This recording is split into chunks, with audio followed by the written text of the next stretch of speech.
सुरतमध्ये कुख्यात गँगस्टर सतीश मराठा याच्या हत्या प्रकरणाने पुन्हा एकदा शहरातील वाढत्या गुन्हेगारीचा प्रश्न ऐरणीवर आणला आहे। भर रस्त्यात कार अडवून धारदार शस्त्रांनी तब्बल 39 वार करत आणि गोळीबार करून सतीश मराठाची हत्या करण्यात आली। या हत्याकांडात सुरुवातीला अनेक आरोपींना अटक करण्यात आली होती, मात्र पोलिसांच्या पुढील तपासात या संपूर्ण हत्याकांडामागचा कथित मास्टर माइंडच समोर आला आहे।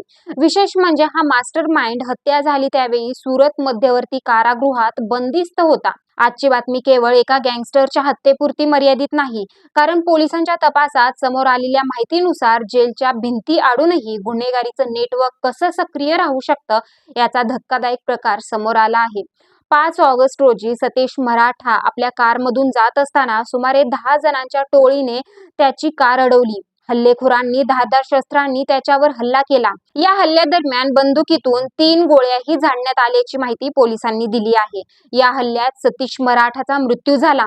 या घटनेनंतर बेस्तान पोलिसांनी तपास सुरू केला। सतीशचा मोठा भाऊ हितेश धागडे याच्या तक्रारीवरून 6 ऑगस्ट रोजी 6 आरोपींना अटक करण्यात आली, तर 3 अल्पवयीन मुलांना ताब्यात घेण्यात आलं। पण पोलिसांची चौकशी पुढे जात असताना या प्रकरणाला वेगळंच वळण मिळालं। पोलिसांच्या माहितीनुसार केतन शिरसाट आणि राहुल दुबे या आरोपींच्या चौकशीत सतीश मराठाच्या हत्येमागे राहुल मंडलचा हात असल्याची माहिती समोर आली। राहुल मंडल हा त्यावेळी सुरत मध्यवर्ती कारागृहात बंदिस्त होता। म्हणजेच पोलिसांच्या तपासानुसार जेलमध्ये असतानाही राहुल मंडलने बाहेर असलेल्या आपल्या साथीदारांशी संपर्क साधला आणि सतीश मराठाच्या हत्येचा कथित कट रचला। या कटासाठी केतन शिरसाट आणि राहुल दुबे यांच्याशी संपर्क साधण्यात आला आणि त्यांना हत्येसाठी मदत करण्यास सांगण्यात आल्याचा आरोप आहे। तपासात ही माहिती समोर आल्यानंतर बेस्तान पोलिसांनी थेट सुरत मध्यवर्ती कारागृह गाठलं। तिथून राहुल मंडलला ताब्यात घेण्यात आलं आणि न्यायालयात हजर करण्यात आलं। न्यायालयाने त्याला 15 ऑगस्ट पर्यंत पोलीस कोठडी सुनावली आहे। मात्र या प्रकरणात आणखी एक धक्कादायक बाब समोर आली आहे। सतीश मराठाच्या हत्येपूर्वी राहुल अपार्टमेंटच्या सोशल मीडिया अकाउंटवरून एक व्हिडिओ शेअर करण्यात आला होता। या व्हिडिओमध्ये मोशी पॅटर्न चित्रपटातील संवादाचा वापर करण्यात आला होता। सगळे नवे जुने संपवून प्रत्येक चौकात मीच टिकणार अशा आशयाचा हा संवाद होता। त्यामुळे हत्येपूर्वी सोशल मीडियावरून दिलेला हा संदेश आणि त्यानंतर घडलेलं हत्याकांड याबाबतही चर्चा सुरू झाली आहे। मिळालेल्या माहितीनुसार सतीश मराठा आणि राहुल अपार्टमेंट यांच्यात पैशाच्या कारणावरून वाद सुरू असल्याचं सांगितलं जात आहे। या वादातून दोन्ही बाजूंच्या गँगमध्ये तणाव वाढला होता।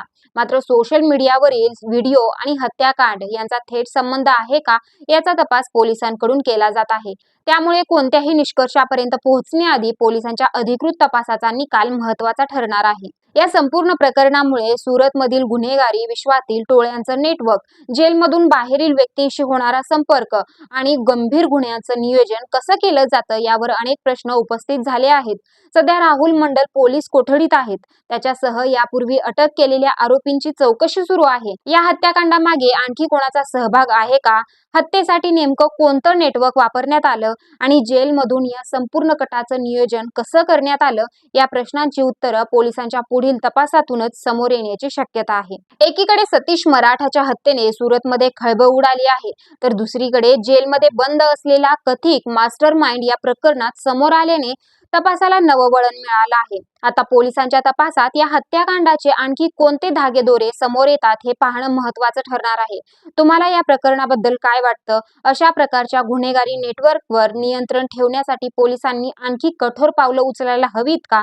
तुमचं मत कमेंटमध्ये नक्की सांगा। अशाच महत्त्वाच्या आणि सविस्तर बातम्यांसाठी चॅनलला सबस्क्राईब करा, व्हिडिओला लाईक करा आणि ही माहिती इतरांपर्यंत शेअर करा।